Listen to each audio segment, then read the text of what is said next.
warm welcome to you all. Hope you all are doing well and are happy to grace this occasion. Today I am standing before you to speak about nature. Nature is a beautiful creation of God.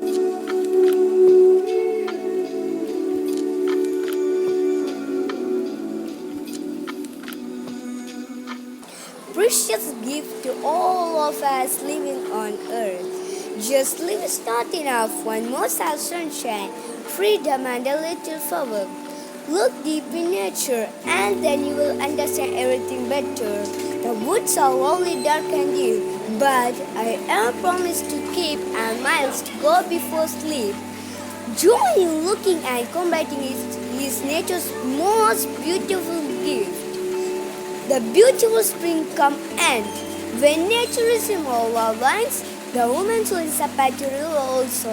Spring is when you feel like wherever you go, no matter what the weather, always bring your own sunshine. Nature always read the color of the spirit. If we protect nature today, the Mother Nature will protect us and our future generation.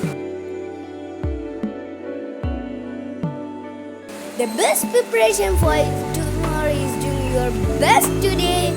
By this thought I am concluding my words. Thank you. Have a nice day.